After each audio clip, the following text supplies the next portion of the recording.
Hi, everyone. Dom Famularo here, and this is exciting to continue this series for the Sabian Education Network that allows me to reach different players and educators all around the world in different parts of this planet. It's been very, very exciting to have the chance every twice a month to reach out and deliver what Sabian gives us, this incredible vehicle to have both on Facebook and on YouTube, this ability of being able to reach the world with featuring so many great artists. And today, again, it's another special day. And I love this so much because I get a chance to step into the world and into the lives of so many great players. And what I want to introduce to you now is a dear friend for many, many years. She is a fantastic player.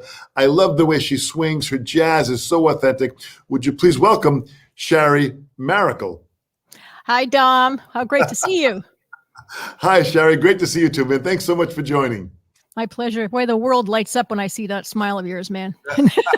Well, I'll tell you, I remember hearing you play with the big band. I remember being at your old facility that you had that I think was an old printing building, right? Yeah, an old stationery factory. Yeah, and printer in Philly. That was incredible. What a great facility. And what it was in the Pennsylvania area, right? That's where it was? Yeah, Philly. Yeah, Fishtown in Philadelphia. In Philly, and we had done a Sabian Education Network event there, and it was just great to meet everyone that kind of came in, and you were there, and you're just such a great pro at what you do, both what you perform at and what you speak with. Thank you. Always learning, still learning, ever evolving. Hopefully, knock on wood. Well, that's something too, Sherrie, which I'm always impressed with you. I mean, I've always, in all the years I've known you, the several decades, you've always been learning. You've always pushed yourself. You've always kind of, stayed on the edge of continuing to learn. That's a great quality. Yeah, thank you. Well, I think that all of us in this profession, we have to be that way and always be open to whatever's coming our direction to inspire us and creatively. And you can learn from any source and any person, student, teacher, busy street and car horns, birds chirping. It all inspires me in music. Well, that's so great to have that level of that much of an open mind, which is really what every musician should have for sure. Not everybody does, but you for sure do. It just brings to mind one funny thing at a PASIC conference years ago. Many years ago, I had some of my students, and actually, Dom, you came to New York University when I was teaching there. I remember I had you one of the first people on my list, but I took a batch of NYU students to the PASIC, and one of the percussion ensemble pieces was percussion ensemble, professional wrestlers, and jackhammers.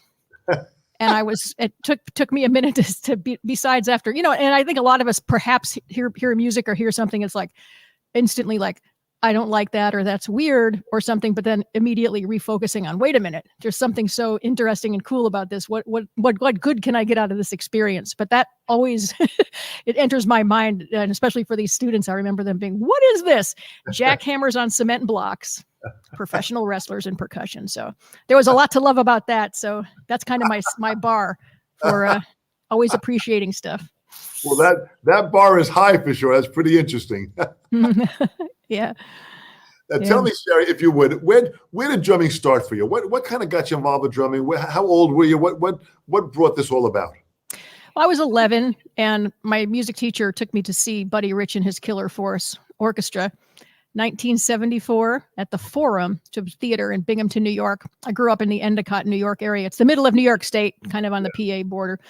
And I was just in the balcony. I didn't really know what I was going to. I wasn't even playing the drums then. I was playing like a cello and metal clarinet and other things that the music teachers gave me because I wanted to play trumpet, by the way, but I was told girls couldn't play the trumpet. So anyway, I ended up at this concert, and the band was in a tuxedo, and Buddy came out in a black T-shirt, and he started, quintessentially with his hi-hat like he often did. And I got every hair on my body stood up. I had goosebumps. I had that adrenaline rush in my stomach, like when you go off, when the roller coaster starts going downhill. And it was that feeling, and like, my God, my heart went into my throat, and I don't know. That was it. I literally ran home and told my mother that I had to be a drummer and that I loved jazz. And she only loved country music and Irish folk music. So she didn't know what I was talking about. But yeah, it's just, I'm sure like you and everybody who's in the creative arts, you just get bitten. It captures you and it grabs you on such a deep, profound, almost indescribable level of connectedness and love, that it's love for the art form, that it's really hard to put in words. Or when someone says, well, why do you love jazz? Well, there's so many reasons. It's like, why do you love a person? There's so many reasons, but it's so hard to define. But that was it for me. So when I was 11, I never had to worry about what I was going to do when I grew up. That was it. So I feel so lucky. How interesting. So what was it exactly about Buddy? Because I got to meet Buddy in 1971. I knew him the last 16 years of his life. And he was just, every time he played, it was just so magical. What was it for you that when you heard him play, what did he do it for you that just totally pulled you in? Well, immediately the power and force that he drove that band with. And these are words I'm using well after when I was 11. I didn't know what that was. Yeah. But I was always very attracted as a kid to, my father used to take me to a lot of the parades, and I always remember really, really liking the drum lines. Like whenever I saw a marching band, really loving that. Something about the drums, even at a very young age. And then, Buddy's, the way that he drove the band with that relentless groove and power and push on all dynamic levels, though. I mean, he could obviously, actually in my studio here, I have a big billboard with a picture of him. And, when he would play those doubles and his sticks would be like a foot off the snare drum. Like, how the hell is he doing that? Playing perfect doubles at such a volume. And then he could also play, as you know, like even with brushes, like, quadruple piano, and have the same power and drive.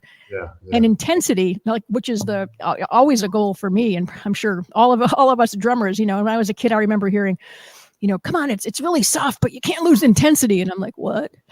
Like, not being young and trying to figure out what that means, but he did that. Oh my God, so well.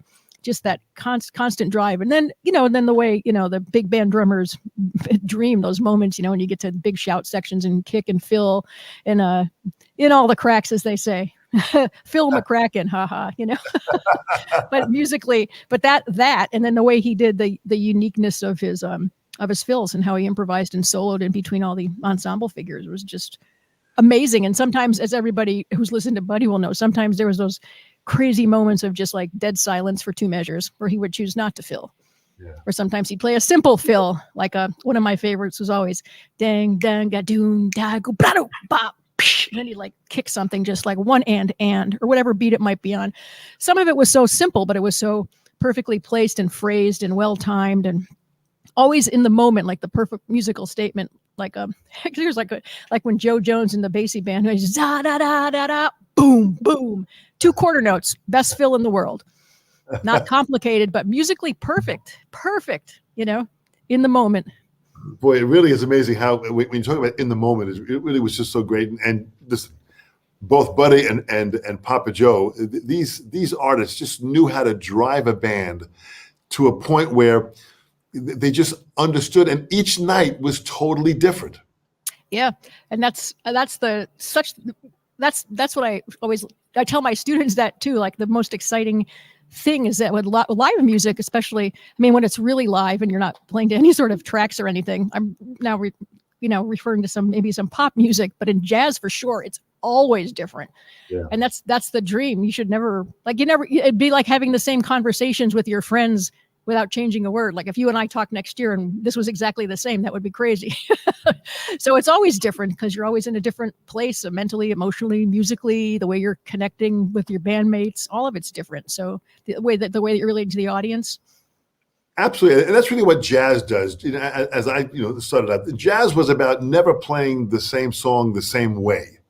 It was always trying to find something that you could add to it that could be different. Whereas opposed to, in some of the rock situations, they want it exactly the same way every night. Yeah. And I actually remember to that point is subbing for a great drummer who he swings his tail off, Ronnie Zito. Yeah. Great family. Well, he's the drummer in the show Chicago. But I subbed for him in an off-Broadway show called Cut the Ribbons, and it was really, really funny. And it was a humor, three women leads. It was a great Donna McKechnie and Georgia Ingalls, and I forget who else, but it was such a funny show. But anyway, so it says Phil. I watched the show, and I'm a good reader and all, but I didn't play the Phil that Ronnie played, and like within 1 second at intermission, I had like everybody all over me, like, you threw the dancers off. What are you doing? You can't do that, So I was like, well, I was like, then like, Ronnie, you should have told me, man. It's got to be exactly the same. But, you know, so you can see like if you're dancing and there's other elements involved, that for sure, I could see how that could be an issue. It really has to be that way. And Joe Bergamini, who was the manager of the SEN program for Sabian, subbed for many, many Broadway shows. And when I went to see him several times, you got to play these shows exactly the same, at the exact same fill, the same tempos. I mean, that really is a whole nother level of discipline, unlike what we do in jazz, where it's complete freedom.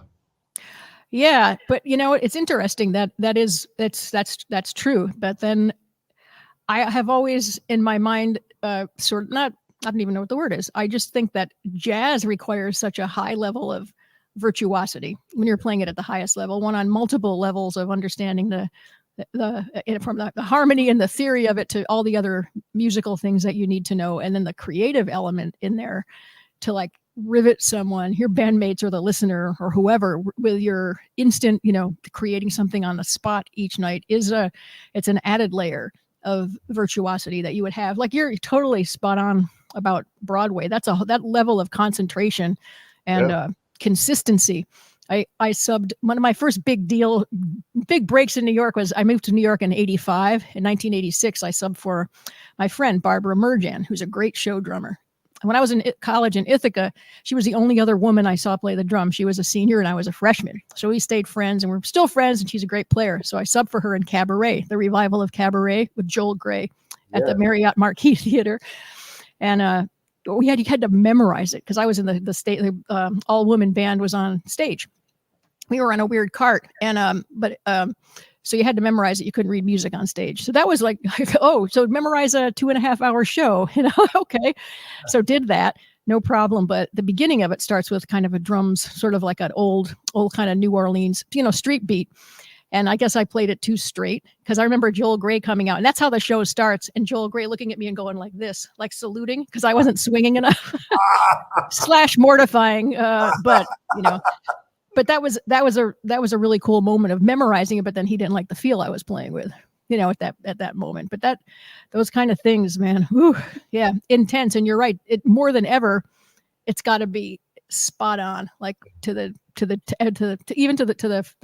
feel, of course, and all of it. But it's a lot of pressure, especially when you're subbing. If you get to create the book kind of at the beginning, which I had a chance to do with this touring show, different game entirely. Yeah. And then you sense you have a lot more ownership in the music because having created it, you kind of know how you can bend and kind of play with it a little bit. Yeah. I just got to tell you one more weird story. I don't know. This is so when you're a kid and your parents come to your concerts maybe, and there's kind of like you wave at your mom from the audience and all. So at the Marriott Marquis during Cabaret, my mother in the 4th row in the middle. And the band, like I said, the band is the first thing. This is so mortifying. But the band comes out, and my mother does this. New York City, Broadway, Sherrie. Like, no kidding. Seriously. It's so, I mean, she laughs about it now, but I really, if that was the moment of like, please kill me now, God, if I died of a heart attack, this is so horrible. It's like my mother thinks she's in the school auditorium watching her 11-year-old play. So what was it like when you were younger? When you first started there, when did you get your first drum set? I got to give my mother a ton of credit too. As I mentioned, she wasn't involved in music except loving country, Western, and Irish folk music. And, when I kept talking about the drums, and I think she thought it was a phase or, like dyeing your hair purple, or she'll get over it. And I didn't. So I remember finally, I think I had a drum pad, and then I started playing drums in the school group.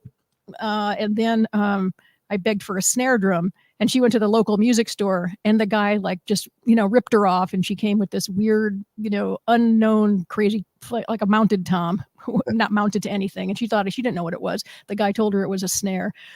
So she gave it to me. So I practiced on that for probably a year. I wish I still had that drum. And then, I think I only told her a few years ago, Mom, that first drum, and you were so proud. And I was like, it was the wrong drum. But anyhow, I was probably, I'm going to say 12 or 13, and I had a gold sparkle. That wasn't Kmart, but something like that, little kit along with this, strange tom-tom, and started playing on that. Then my very next professional kit I got, my first professional kit was a really, really nice set of Slingerlands, exactly like Mel Lewis. And I was probably in high school when I really started to love Mel, and subsequently studied with him for a year. Yeah. We had the exact same drum set. I had anything that Mel Lewis had, I had. Slingerland, and the two mounted toms, which I don't play with anymore, but I like Mel. And then Well, what a prince of a player Mel Lewis was. And I want everyone to understand that is listening, that when you hear a name like Mel Lewis, do the research. Go Google Mel Lewis, because the Thad Jones Mel Lewis Band, I went to hear every Monday night at the Village Vanguard. And that band just blew me away. And Mel just had a way of massaging each song with a certain subtlety that just made that band swing. I like that word massage. It's hard in hindsight, a lot of people, younger people, they listen to Buddy, and it's apparent why Buddy is a genius and so revered. And sometimes it's not always that way when a young person first hears Mel play. Yeah. But until you understand your word massage, and I like to I think of his playing like his groove is so fat and so wide and so swinging. It's just like a giant hug or like a huge warm blanket by a roaring fire in the winter. It's just something so magical. And it's not like that aggressive, like powerhouse, like what Buddy did. It's much more subtle. And that's why he's like right from the center of the band. I know this is a common thing that drummers like to say perhaps, but like the heartbeat in the middle of his band, grooving and sending the groove to each section from the middle, like outwards and all around, like an all encompassing, where sometimes Buddy, you could feel like it lifted you, but he was pounding the groove into you. That's not, pounding is not the right word, because it's not pounding, but it was just so aggressive. Yeah. And Mel was so swinging, but from the center that just radiated out in a giant circle of just groove. It was so awesome. Wait, it's so amazing when you think about players like Mel and just the great, Central Park North. There were just so many songs that were just such great tunes to listen to, that he just cut through like a hot knife through warm butter. Yeah. And I really loved his, I love every single, I have so many, I have all the albums, the live ones, all the Brickmeyer stuff. I love all of it. But I remember really, really liking his groove to a blues called Greetings and Salutations. Yeah. I don't know. It's like a funk blues. It's kind of got that very swinging, subtle swing to it. Sort of, he's playing eighth notes, but it's kind of a 16th note melody. And he used his very famous Chinese cymbal as part of the ongoing beat pattern, which is really cool. So that you always hear this like boom. It was like a little one. It was always in there, and it just makes that little special, like, what is that sound? What is that cool element in this groove? And then when you figure it out, and so the swing element in funk was really special too, and unique to him. Oh, very. He really had his own voice and his own sound, which was so unique. So what was it like? So you're now in high school. Are you're listening to different drummers? You're taking lessons? Were you taking private lessons at that time? Yeah, I took some lessons in high school. I started to come to New York with my high school teacher, a guy named Christopher Weber, who is very influential in my life. He was from New York, and he would bring me to New York once in a while. And I studied with Joe Cusatis at the Modern Drum Shop. Joe was good. Joe's just what a gem of a guy. So great, man. What a great player. I hope people pay attention. There's some videos of him out now that I was watching not too long ago. But he had, before all the technology, he had these huge speakers in the drum where the lessons were, and they were like aimed at your ears, like huge, not a Marshall stack, but something like that. And he said, "Who do you like?" I said, "I love Buddy Rich." He goes, "Let's play this Buddy Rich chart." So I forgot what it was, but he put it on, and I started playing, and he goes, "Well, that wasn't good." But in Binghamton, when I was there, I took lessons from a great drummer named Ron Tierno, who lived in the area, and he's working and doing a lot of stuff around New York. And a couple of the local music store guys, his name was Ken Craig, where I started, in a little small room for my 30-minute lesson that cost $7 with him chain smoking. Oh my! Those were the days. Oh my gosh, how amazing! Yeah. And then, I tried to make it a point, luckily, because I had teachers that were advising me to take, as many lessons as possible when I was a kid. And I sure did and still do. Oh, wait, absolutely. So here you're getting all this influence in. So were you starting to play with some musicians and getting together and jamming, or any gigs? When did that all that start to happen? My first gig was with a band called Bob Grover and the Tune Twisters. And I don't remember how it was I think actually years later, maybe 10 years ago, I finally Googled his name. For some reason, he was a very well-known polka band leader, which I didn't, and that's of course got its own set of, grooves and things that you need to do to play that effectively. But they were playing country western. It was at the Eagles Club, which is like an Elks Club. I didn't have my driver's license, so I rode my bike. It was 4 blocks from my house with my bass drum on my shoulder. I dragged my trap case behind me, back and forth. The guy gave me a ride home, but I was working as a cashier, and I made $2.35 an hour, I think, or it could have been $1.75, whatever minimum wage was. So I remember working, 20 hours at the store and getting $40 or something. And then I played this gig and I got $100, $100 in the '80s. And now gigs still pay $100 sometimes, especially jazz gigs. But I just remember I was astounded I could get paid for playing the drums. I could not believe it. I couldn't believe it. I loved it so much. And it was just like a mind-blowing revelation to get paid for doing something you love so much. And then in Binghamton was a great bass player named Slam Stewart, who was very, very famous for playing with Benny Goodman. He played on the Bird and Diz record, like one of the first bebop records that kind of crossed over swing into bop.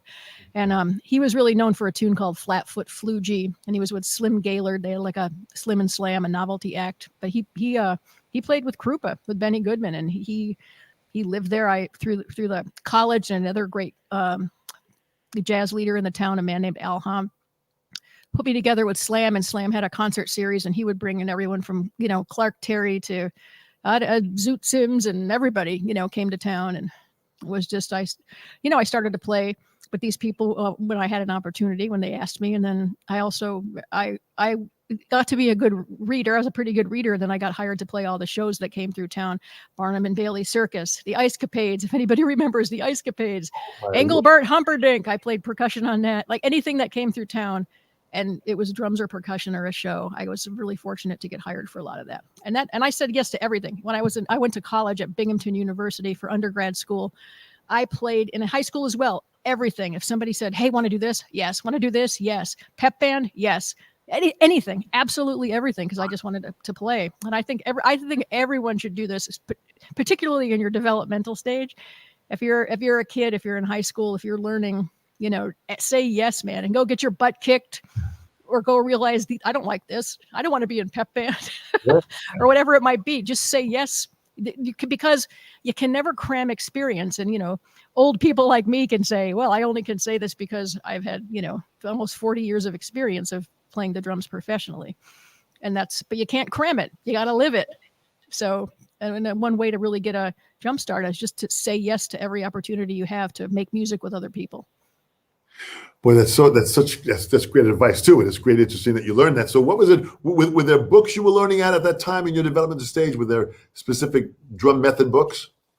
Oh yeah. I used, like all of us, the Bible, Stick Control, quite a bit. I have my original copy laying around here somewhere from the 70s. I use that and with my own students too, many, many different ways. I love the Ted Reed book for many of these same reasons. I love all the Will Coxon stuff, 150 his solos, and also the swing and solos. I actually love that a lot of people have revisited this during the pandemic, including Steve Smith. I heard swinging a lot of the swinging that, like swinging the 26 and all that. Yeah. Those are great. And that's those books. And I love I had the Gary Chester book. I love New Breed. And I grew up all these books, Future Sounds, absolutely awesome. And that's a challenge in itself, kind of like Gary's book. They're just like twist your limbs into knots and your brain and your limbs. Yeah, I love those. And I have I love Duduca de Fonseca's book. I love Brazilian music, and I love that vibe and feel. And I love him as a drummer. He's so creative. He's amazing. So his book, I love Brazilian Sounds for Drum Set. And I like Frankie Malabé's book too, Afro-Cuban sounds. I like, you know, I mean, all the trying to, you know, tap into all the general areas. I mean, you know, actually general areas of that you need to kind of be a functional drummer, even if you're playing in a wedding band to whatever. I mean, even if you're subbing in a Broadway show, that show might have, I don't know, 50 different grooves in it. One minute it's disco, then all of a sudden it's, you know, James Brown funk. Then you're expected to be able to play, you know, an authentic mambo or whatever it might be. Yeah. There's a lot, and now there's just so much information about it out there. It can't be like, I remember in the heyday, and even when I first started learning, a lot of drummers and teachers and advice was, well, you know, we're American drummers, so we don't have to do it. We'll do it our way, especially when you're studying jazz. We'll do it the jazz way. And there's, you know, there's a lot of interesting grooves and beats that came out of that mentality from when the bossa nova craze came here, and certainly many Afro-Cuban styles of music. American drummers did their own thing to it and with it. You know, have you ever heard, Dom? Sorry, I was going to ask one groove that's always that I can't quite I've never actually played it, but a lot of my friends talk about a swing a nova, because a lot of, you know, the Oscar Peterson trio would be just a straight up the regular bossa nova groove, but kind of swinging. Yeah, yeah. Like that's really tricky. That was Ed Thigpen, who was a master at that. Swing and over. That's fantastic. You know, and there's just so many, you know, and listen, you mentioned, you know, Oscar Peterson and these great players. I mean, these are all artists that I want everyone to listen to. We've got, you know, people that are joining us, just so you know, Sherrie, from all around the world. We've got Argentina, we've got Martina from Cyprus, Mexico, we've got people from India, from Germany, we've got the UK, we've got people that have joined us from literally all around the world. And these names that Sherrie's mentioning, I want everyone to understand, when you hear someone like Oscar Peterson, we mentioned Ed Thigpen or Mel Lewis, boy, write this stuff down and do the homework. Go back and research who these people were. Yeah, and for me, you know, Dom knows this for sure, but I'm definitely, you know, very, very jazz-centric person. I mean, I've played in wedding bands, I've played many things. I've subbed on Broadway and off Broadway, and I've done a lot of, you know, a lot of things. But in my heart and soul, like you all probably have your passion, the music that you love the most, and mine's definitely just to swing, and very much in the tradition of bands like Buddy Rich and Mel Lewis and Woody Herman's Thundering Herd Band and the Basie Band. I mean, that's kind of where. That's the tempo my heart beats in, whatever that is. But there's lots of music I love. I mean, child of the 70s, I love disco. Get me a gig with the Bee Gees, sign me up. How funny, right? Just, you know, again, as a you know, our influence of who we listen to, I mean, it really is always with us. But you have really kind of, you know, opened it up to a whole nother level of jazz. Tell me about the band, about the DIVA Jazz Orchestra. You know, okay. When did you put that together, and how'd that all come about? Well, this is like a full circle, crazy serendipitous moment for me, because I was a freelance gig for the New Haven Schubert Theater's 75th anniversary, and Stanley Kaye, who is Buddy Rich's manager, came in conducting for a great dancer named Maurice Hines. And he was one of many guests on this thing, and I was just the pickup, you know, drummer in there, and the charts were really swinging, and it was super fun. And I went back at the reception. I made a point to say hi to Stanley, because I knew him from Buddy Rich and all this. And Stanley was also a great drummer himself. And anyway, that was 1990. 2 years later, he called me on the phone. He goes, "Hey, do you know women that play like you?"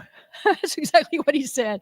And I was like, "Oh," I said, flabbergasted, right? "Oh, Mr. Kaye, thank you." You know, I was so complimented by that. And I said, "I did." And he said, "Well, I've been in the music business my whole life, and there's all these big bands in town." He lived in Manhattan his whole life. "And how come there's no women in any of these bands?" He said, "Oh, that woman, Lori Frink, played lead sometimes." Lori Frink was a great lead trumpet player. But he said, "Other than that, I don't see any women doing this. Why not?" And I said, "I don't know," because we don't get called. Yeah. And he said, "Well, I'm going to start a new big band, and let's do it. And I want it to be women."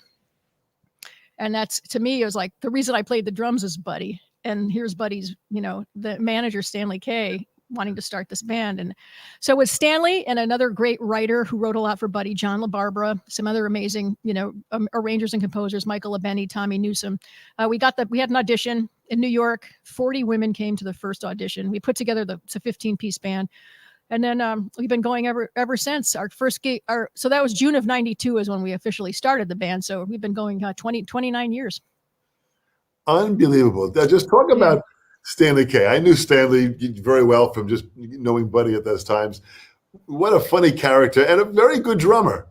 He was. Yeah, he sure was. And it's one interesting thing before I tell you about how awesome he was and influential on me, but how he stopped. He had like a lot of the pop gigs in his day with Patti Page. He's the drummer on How Much Is That Doggy in the Window?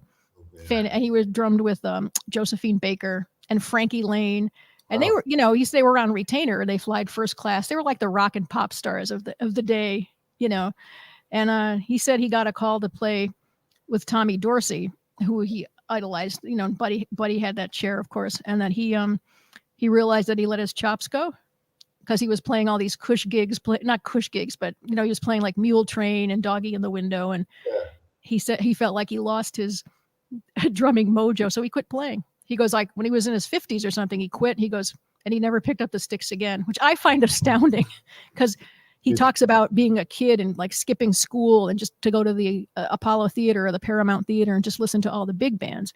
That's all he loved and all he ever thought about was drums, drums, drums. And just to stop playing, it seems so crazy to me. But anyway, he was one of the true gentlemen that his word was his bond if he told you something.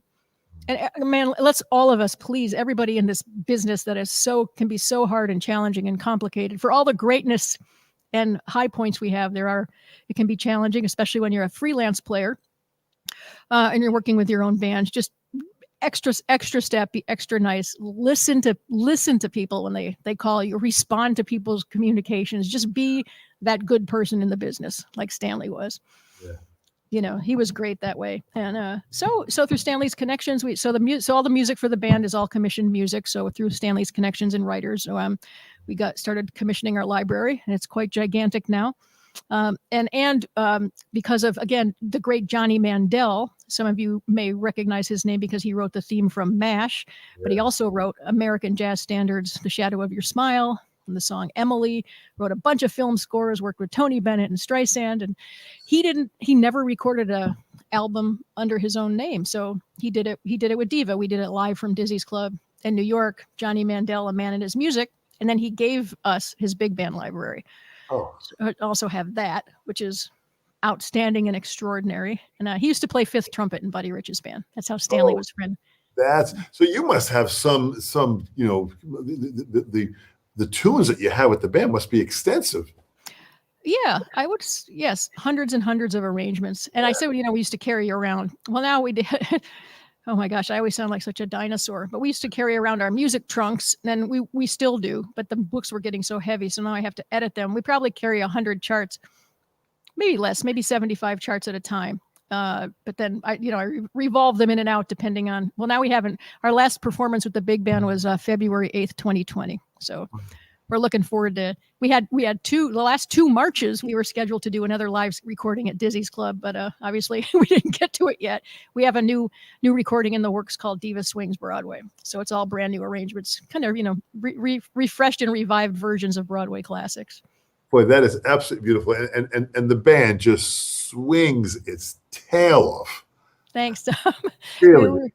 We're trying. We're lucky to have some, just such amazing players. A lot of the players have been in the band well over 20 years, which is, that's, like any band, when you have players that, that know each other so well, that's what creates a band sound versus just, even if it's all great players, when you take, 15 strangers and throw them into a room, sure, it's different than, even if they're great players, it's different than when you're actually a band that's toured together. Absolutely. So how has the pandemic, how have you kind of survived through the pandemic?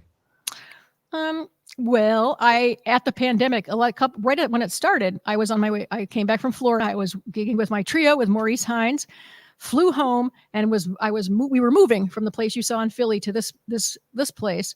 The day we moved, that morning, I fell off one step and broke my foot in 3 places, my left foot. So that was a disaster. I couldn't walk for 6 weeks. So that freaked me out. So I was practicing a lot of hand stuff and a lot of brushes.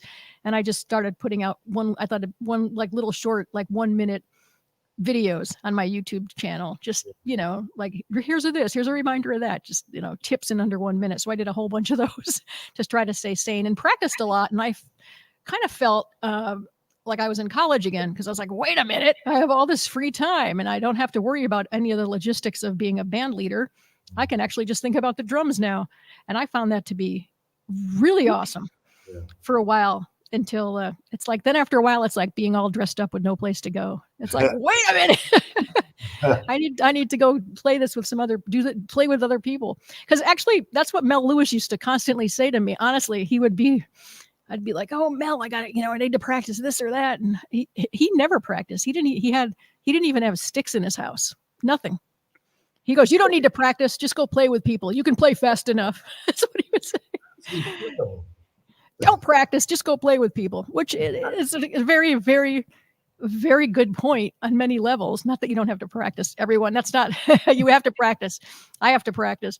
But, that's what he used to say, go play with people, because that's where a lot of the magic happens. That's where the experience layers on itself. The musical, not the musical and creative part, not the drumming skills part or the technique part. Because, even the simplest of grooves that any drummer that picks up a pair of sticks can probably figure out how to play We Will Rock You.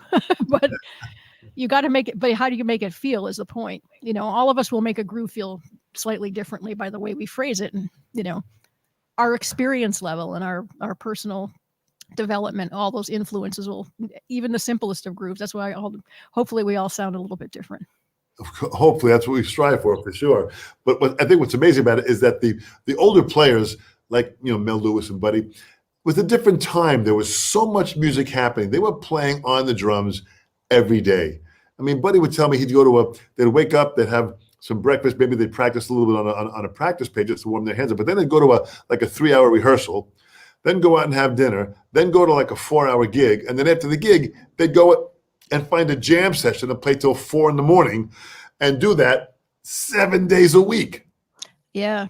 That's amazing. And that's actually when I moved to New York, which I mentioned was 1985. I went to graduate school at New York University. So my apartment was 4 blocks from the Blue Note, and the Blue Note, which is on 3rd Street and 6th Avenue. The Blue Note had a jam session every night after the last set, which they had 3 sets. So it was 2 to 4. I went to that every night, even if I had class at 8. Every night I sat there and, fingers crossed, let me sit in. There were some ups and downs with that. Me being a woman, I had some interesting challenges to deal with the session leader saying obnoxious things to me like, take your top off, honey, we'll let you sit in, like totally stupid stuff.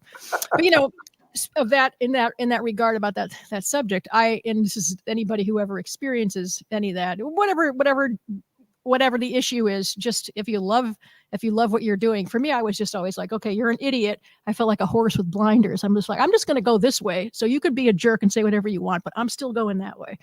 Yeah.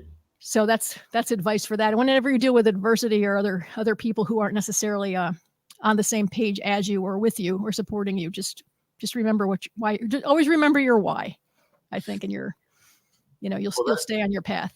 That goes back to really kind of fire up the passion, and then the passion that you clearly have. Boy, check this out here. This is Amr, who's from Egypt, that says hello. Thank you so much for joining us. Here is Dusty Miller that says, Sherrie, your videos are great and so inspiring. Thanks, Dusty. Here's Hannah Anderson, who's a phenomenal player. She's a great player and educator from Denmark. She's watching right now. Hannah, thank you so much for joining us. Dom, did you interview Hannah? Not yet, but she's on the list. I will be interviewing her soon, yes. Hi, Hannah. Thank you.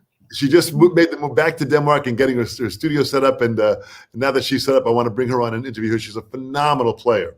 All right. We have here, this is from a girl, Marina, who's from Cyprus. And she says, Sherrie, you are a shiny person, meaning you're very, very happy. That's beautiful. Is there anything in particular about your drumming life that makes you happy? What is it? What brings out your joy for you? Oh, wow. I love that question. I will tell you, I think of, and we've all had this, drummers, when you connect with the people you're playing with, so on such a deep level, transcendent level, it's one, and we've all, hopefully, everybody has had that experience.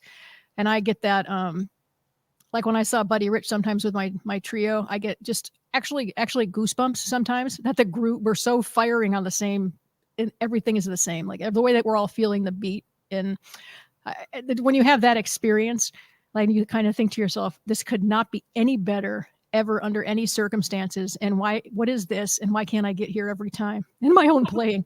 Those moments that you've all felt, I'm sure. And if you haven't, then you're going to, just that connecting with the band and everybody that you're on stage with, everybody's like of one mind and one intention, always to make the music great, and making the sum greater than its parts. I know it's cliche, but it's really what it is. That's the definition of synergy. Absolutely. And I will have one not too long ago, playing at the Carlisle Hotel, which is a very fancy hotel on the Upper East Side in New York. They have a famous cabaret room. And I was playing with an amazing singer named Clint Holmes. He's just one of the greatest vocalists I've ever heard in my life. He lives in Vegas. And he did a mashup of Paul Simon and Cole Porter. It was so cool. And I was a sideman, and I am a band leader of 3 bands and contract some other projects as well. And I was so elated being a side person. So everybody, when you're a side person, because a lot of that joke, how do you get a musician to complain? Give them a job. So when you're a side man or side person, always think of the top 10 things you're grateful for about the gig before you start complaining about it. But playing that gig as I was for 2-week run, and I was a side person on that gig, and the music was amazing, and the pay was great, and the drums sounded good, and I was one of those moments too, like, nothing could be better than this. Like, I don't have to worry about anything except my drum set, and that is it. It was like I was like, oh, I should concentrate on being a sideman more. I don't know. Well, that for sure. Well, Marina, great question, man. Thanks so much. It's amazing how, when you think about just the journey that you're on with all this here too, but you did some teaching at the University of Arts in Philly. Talk about that. Yeah, well, that was a fairly new endeavor when I moved to Philadelphia. I knew, of course, of Temple University, that the great trumpeter Terrell Stafford runs that, and then the UArts, which is also a phenomenal school. It's really, really creative, and it's not just a jazz major. So a lot of schools you go to major in instrumental music and you're classical or jazz, basically, but UArts really involves. I mean, many of my students are way into metal, and Dom, we have to get you to do a workshop there, double bass, and like a lot of stuff that I'm like, we don't ask me about heavy metal, but I like. So University of the Arts is very eclectic and open. Like, a kid recently had their recital online. They were doing a cover of Barracuda. So it's like, it's very open. It's pop, it's rock, it's jazz, it's metal. There's a lot going on there, and musical theater and a lot of the traditional stuff. And I actually taught a very cool class. I was Micah Jones is the dean. He's a bass player, and actually Mark DiCiani was the dean of the school. Great. Mark is a fantastic player, a fantastic educator, and just one smart son of a gun. Absolutely. Yeah, so he's great. So he was the dean of a different school. Now he's coming back to the music department. And also Steve Fiddick is there. He's a great drummer from formerly Army Blues. Another great player. Yeah, in the military he played. Steve swings again. It's just so fantastic. Yeah, and Jason Gianni is a great player, and Mike Dawson, who also worked with a modern drummer, he teaches there too. So. Yeah. Really great. Yeah. And I like students, like I said, I have some freshmen that are quite amazing, who, when I'm trying to put my jazz influence on them, they're like, I think I know who Buddy Rich is, which is okay. It took me a minute, but it's okay, because that's what I like about the school. It's that it's not just jazz.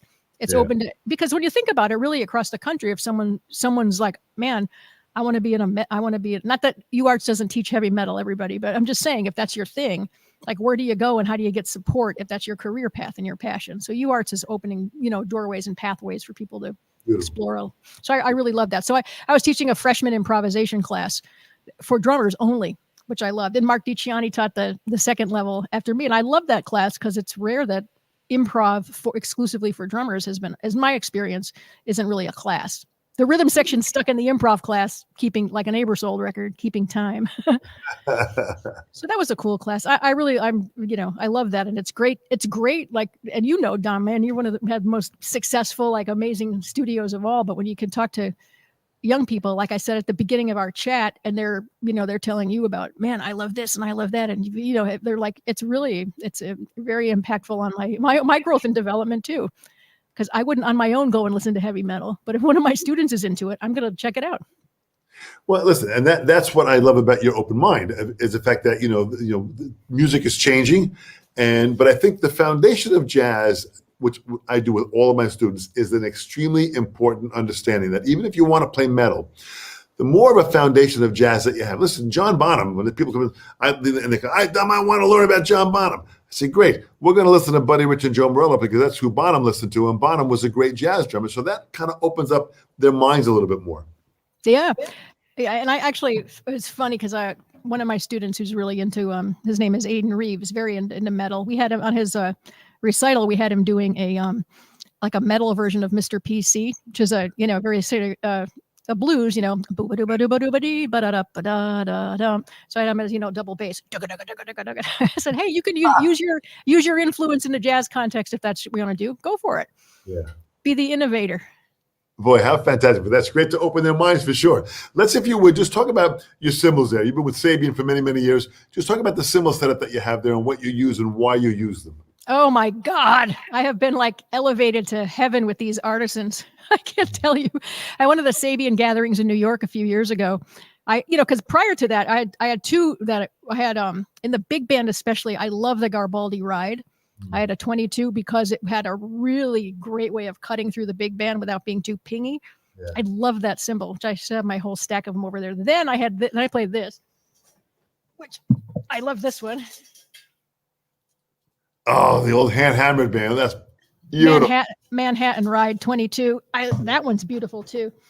And I'm like, once I get the cymbals, I'm not changing them because that's how you develop your sound. But when I was at the Sabian, I think it was at the Drummers Collective, all the new cymbals out, and these artisan lines came, I was like freaked. I couldn't believe it's like the dream sound that was in my head for so long. So I started to talk to Chris Stanky about it, and we ended up with 22-inch artisan light Ride, and I'll tell you why I love it.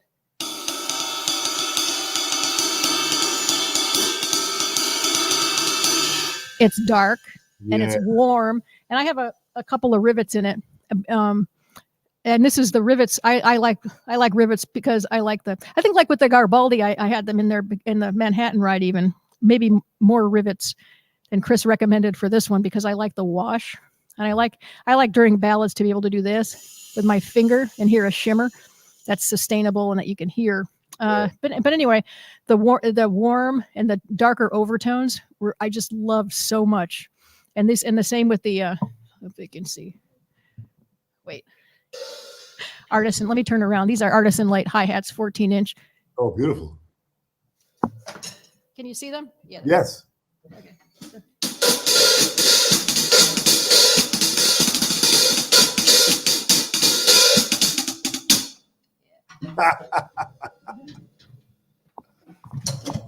They're quite extraordinary. That darker sound and those lower vibrations when they come out, man, are just so encompassing. And I'm sure it blends well with the brass and horn section with the big band. I'm absolutely sure. That is fantastic. The Artisan series is just a beautiful, beautiful series. Oh, yeah. Yeah, sorry, my headphone. I have these old-fashioned, still wired Bose headphones, and my headphone jack fell out for a second. But then, wait. This is these. I have a few different too. I have a bunch of the hand-hammered swish knocker that I love. But then, Jeff Hamilton was one of my teachers and a tremendous influence on me. I love his playing. Great. Like crazy. So this is a crescent hammer tone that's got that real nice trashy sound, especially when you're playing, if you want to play like the nasty shuffle like that, Mel Lewis and Jeff do so well.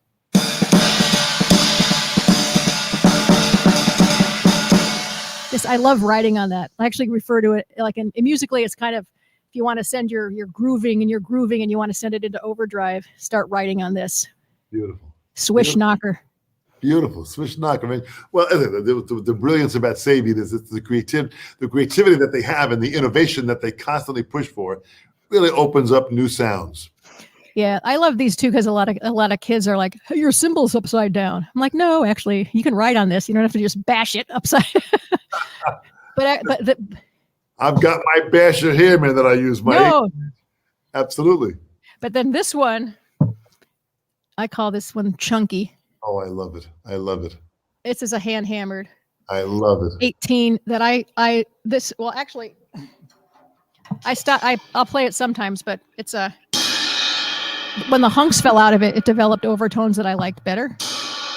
So I toured with Maurice Hines' show called Tapping Through Life for 5 years. And it started with a little crack, and I kept trying to get it fixed and drilling it, but it kept cracking. And I said it keeps sounding better, but then the crack, it got too big, so I stopped playing it. But I love this one, Chunky the hand hammered. Yeah, it's amazing how those sounds, like even like, and how we design our own set. Like my kit in the back, I've got an 18-inch China that I set up this vertically, and then I've got my 20-inch HH Chinese that I set up like you have yours. So to get the different sounds, that underneath sound of that sound, we really have a lot of options in how we can mix our cymbal setup. Oh yeah, and then I have some AAXs and HHX. I have a few different hi-hats, and some of the hi-hats, depending on the music that you're playing, just the way that those cut and bite and bark are extraordinary. Like I can't even pick the one I like the best actually, but for jazz playing and most of the acoustic playing I do, I prefer these because of the overtones. But other kinds of music, like when I was playing in the New York Pops Orchestra or some different musical situations, you want cymbals that maybe sound a little bit different. Yeah. I had a funny story about that. I got to play with the New Jersey Symphony, Sister Sledge.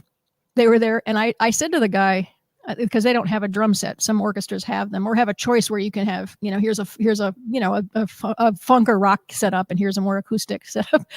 They're like, no, bring your drums. And I said, well, I actually just have jazz drums, so they're all open and jazz and this and that. And they, oh, that'll be fine. So like within 1 second of playing, it wasn't right. But I was like, I told you should have rented me a set, man. So the sound, it matters though.